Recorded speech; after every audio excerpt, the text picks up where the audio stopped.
இந்த வீடியோக்குள்ள போறதுக்கு முன்னாடி நம்ம சேனலை சப்ஸ்கிரைப் பண்ணாதவங்க சப்ஸ்கிரைப் பண்ணிடுங்க, பக்கத்துல இருக்க பெல் பட்டனையும் கிளிக் பண்ணிக்கோங்க.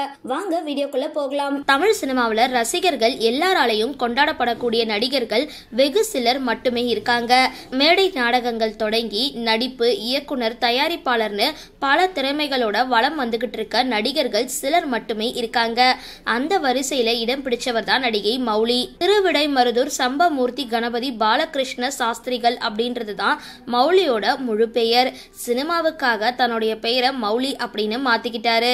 இயக்குனர், நடிகர், திரைக்கதை ஆசிரியர்னு பன்முகம் கொண்ட இவரு தமிழ் மற்றும் தெலுங்கு மொழிகள்ல படங்களை இயக்கியும் நடிச்சிருக்காரு. கமலஹாசன் மற்றும் சிம்ரன் நடிப்புல வெளியாகி செம ஹிட்டான பம்மல் கே சம்பந்தம் திரைப்படமும், மாதவன் நடிச்ச நல தமயந்தி அப்படின்ற திரைப்படமும் இவர் இயக்குன வெற்றி திரைப்படங்கள்ல சிலது. இவர் இறுதியா மாறா அப்படின்ற வெப் தொடர்ல நடிச்சு முடிச்சிருக்காரு. திரையரங்குல இவரோட நடிப்புல கடைசியா வெளியான படம் அப்படின்னா அது நயன்தாரா நடிப்புல வெளியான மூக்குத்தி அம்மன் திரைப்படம் தான். இந்த திரைப்படத்துல தான் இவர் கடைசியா நடிச்சிருந்தாரு. நடிகர் அப்படின்றத தாண்டி 4000 மேடை நாடகங்கள்ல நடிச்சிருக்காரு.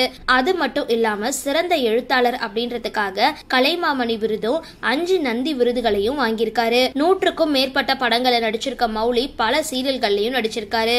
அதன்படி மௌலி 1997ஆம் ஆண்டு நிம்மதி உங்கள் சாய்ஸ், 2008ஆம் ஆண்டு கோலங்கள், கலசம், 2010ஆம் ஆண்டு நாதஸ்வரம், 2015ஆம் ஆண்டு குலதெய்வம், 2018ஆம் ஆண்டு கல்யாண வீடு போன்ற சன் தொலைக்காட்சி தொடர்கள்ல நடிச்சிருக்காரு. 2020ஆம் ஆண்டு அன்பே வா அப்படின்ற தொடர்ல இவர் நடிக்க தொடங்கினாரு. திருமணம் செஞ்ச மௌலி அவங்களுக்கு ஒரு மகள் இருக்காங்க.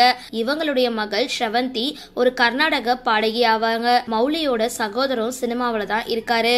சுமார் 35 திரைப்படங்களுக்கு மேல தமிழ் மற்றும் தெலுங்குன்னு இயக்கி இருக்க மௌலி நன்றி, மீண்டும் வருக மற்றும் ஒரு வாரிசு உருவாகிறது அப்படின்ற படங்கள்ல நடிச்ச பிரதாப் போத்தனிற்கு டப்பிங் பேசியிருக்காரு. இப்படி சினிமாவில எண்ணற்ற சாதனைகளை செஞ்ச மௌலி தற்பொழுது வயது மூப்பு காரணமா சினிமாவில நடிக்கிறத குறைச்சிக்கிட்டாரு. சரி, இந்த வீடியோ பத்தின உங்களோட கருத்துக்களை கீழே கமெண்ட் பாக்ஸ்ல போஸ்ட் பண்ணுங்க. இந்த வீடியோ பிடிச்சிருந்தா லைக் பண்ணுங்க, ஷேர் பண்ணுங்க, மறக்காம டிபி காபி சேனலை சப்ஸ்கிரைப் பண்ணுங்க.